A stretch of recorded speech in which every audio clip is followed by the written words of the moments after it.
ওমা, ওই তো বড় বৌদি ঋদ্ধি এসে গেছে, দেখো। ওই তো। আরে এই তো ঋদ্ধিমান এসে গেছো, বাহ খুব ভালো হয়েছে। নাও রুক্মিণী, তুমি গিয়ে বরং ঋদ্ধিমানকে এই ধাগাটা পরিয়ে দাও, যাও। একটু গাইগুই হয়তো করবে, কিন্তু জোর করবে, ছাড়বে না। পরে নিবি কিন্তু, বুঝলি? যাও যাও। এই ঋদ্ধি, খবরদার না বলবি না, পর। ওটা কিন্তু ঠাকুরের জিনিস, তুই যদি বারণ করিস আমাদের সববার খারাপ লাগবে, কিন্তু পড়ে নাও।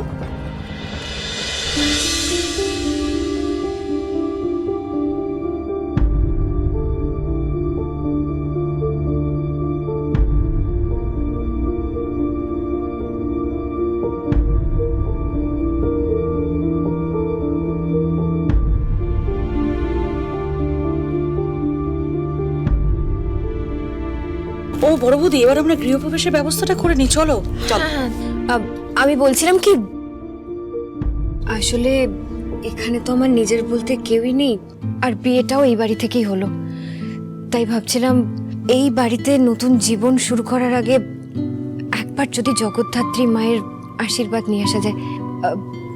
ওখানের বাচ্চাগুলোই আমার পরিবারের মতন আসলে, তাই ওদের ভালোবাসা আর মায়ের আশীর্বাদ নিয়ে আমি আমার নতুন জীবন শুরু করতে চাই। হ্যাঁ, যাও। শুধু আমরা দুজন কেন, আয়ুষ গঙ্গা চলুক। বাবা, আবার আমরা কেন যাব? চলুন না আয়ুষ্মান, দেখবেন মন্দিরে গেলে খুব ভালো লাগবে। যাও, তোমরা চারজনেই যাও, কিন্তু তাড়াতাড়ি ফিরে এসো। তোমরা পুজো দিয়ে না ফেরা অবধি আমি কিন্তু আমার নতুন বৌমাকে বরণ করার জন্য অপেক্ষা করব।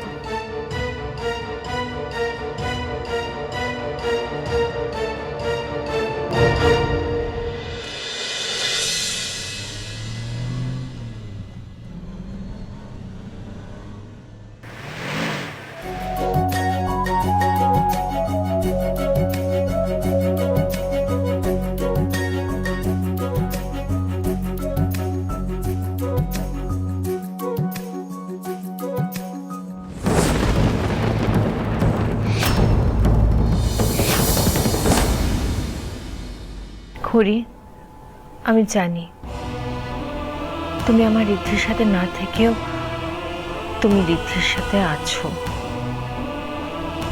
খুড়ি, ঋদ্ধি অনেকগুলো বছর পর পুরনো দুঃখ গ্লানি সব কিছু ভুলে গিয়ে নতুন জীবন শুরু করতে চলেছে।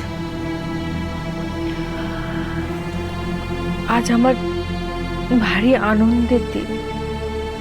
ঋদ্ধির মা তো আনন্দিত হবারই কথা, বলো।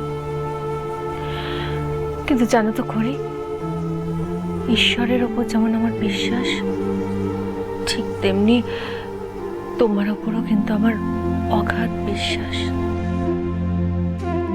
কিন্তু খুড়ি, তুমি আমার একটা কথা রাখবে তো? তুমি কিন্তু সবসময় ঋদ্ধির মানের পাশে থাকবে, কেমন? হ্যাঁ, ওকে কিন্তু সবসময় তুমি রক্ষা করবে। দেখো, আমার ঋদ্ধিমানের যেন কোনোদিনও কোনো অমঙ্গল না হয়, দেখবে তো?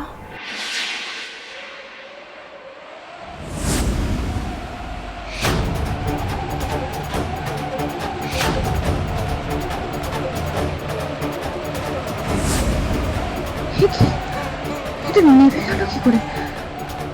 খুড়ি, তুমি আমাকে কিসের ইঙ্গিত দিলে?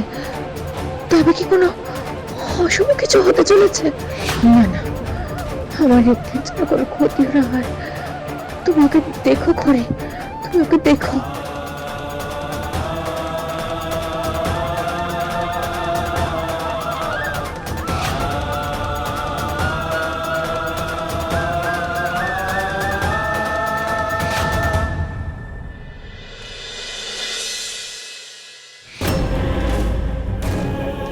ব্যাস, শিকার জঙ্গলের দোরগোড়ায় পৌঁছে গেছে।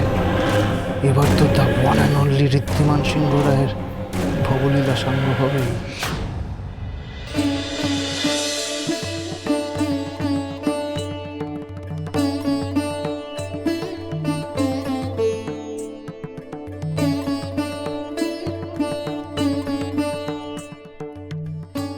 বাবা,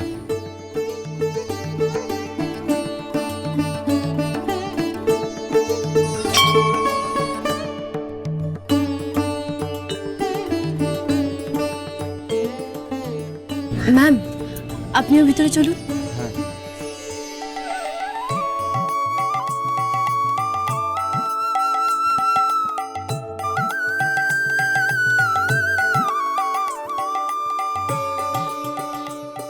তা অনেকদিন পর এলে মা। হ্যাঁ, অনেক দিন আসা হয়নি, তাই ভাবলাম আজকে একটু মাকে পুজো দিয়ে যাই। ভালো করেছো। তা কার নামে পুজো হবে?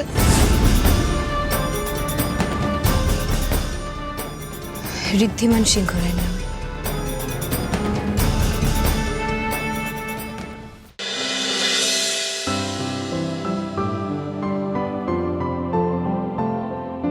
ওদের দুজনকে একসঙ্গে দেখতে কি সুন্দর লাগছে, তাই না? হ্যাঁ, আমার চোখে ওদের থেকে বেটার কাপল আর কেউ নেই।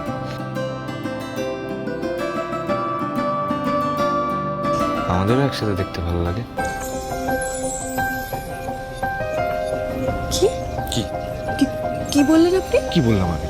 কি কিছু বলিনি তো। আপনি এক্ষুনি কিছু বললেন, আমি আমি এই শুনলাম। ও হ্যাঁ, আরে আরে দেখো দেখো কি সুন্দর লাগছে দেখতে রুক্মিণী ম্যাম আর বাবাকে, এটাই বললাম। ব্যাস। আয়ুষ্মান বাবুকে আজকাল এত অন্যরকম লাগছে কেন? আমি তো স্পষ্ট শুনেছি, উনি বললেন আমাদেরও একসাথে ভালো লাগে। এর মানে কি? উনি কি শুধুই বন্ধু হিসাবে এই কথাগুলো বললেন, নাকি অন্য কিছু মানে করতে চাইলেন?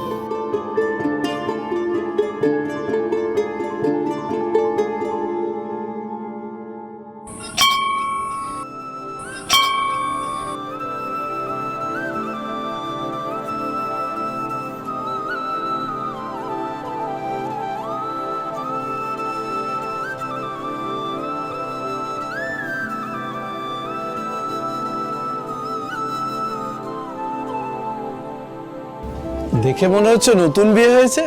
হ্যাঁ ঠাকুর মশাই, কালই বিয়ে হয়েছে। বাহ, তোমাদের দুজনের নতুন জীবনের জন্য আমার শুভকামনা রইল। সদা সৌভাগ্যবতী ভব।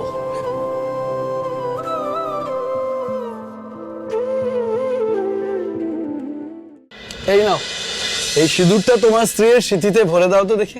দেখবে এতে তোমাদেরই মঙ্গল হবে। তোমাদের সম্পর্ক চিরজীবন অটুট থাকবে। 7 জন্মের জন্য এক হবে তোমরা। 7 জন্মের জন্য শুধু খড়ির সাথে আমার গাঁটছড়া বাঁধা আছে। রুক্মিণীর কোনো জায়গা নেই আমার জীবনে। 7 কেন, একটা জন্ম আমি ওনার সঙ্গে কাটাবো না। একবার কলেজ ফেরত পেলে আর ফিরেও তাকাবো না ওনার দিকে। কি হলো বাবা, নাও সিঁদুরটা পরিয়ে দাও। পারবো না, আমি এসব মানি না। মন থেকে না মানলে তুমি কি এখানে পুজো দিতে আসতে বাবা? আমার কথা এটুকু অন্তত পালন করো, দেখবে আগামী জীবন খুব সুখের হবে। কথায় আছে জানো তো, স্ত্রীর স্মৃতির সিঁদুরের জোর স্বামীকে জোরের হাত থেকেও বাঁচিয়ে আনতে পারে। সিঁদুরটা পরিয়ে দাও না বাবা, ছোট্ট তো রিচুয়ালস। প্রথমবার মা জগদ্ধাত্রী আশীর্বাদ দিতে এসেছি, না করাটা ঠিক হবে না। আর সব নিয়ম যখন পালন করা হয়েছে, এটাও বাদ যাবে কেন? প্লিজ স্যার, না করবেন না। হ্যাঁ,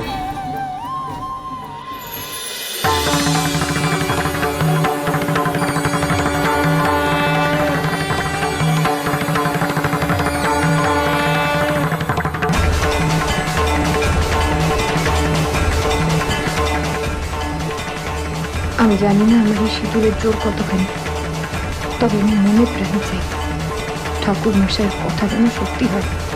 এই সিঁদুরের জোরে আমি যেন আপনাকে সত্যি রক্ষা করতে পারি।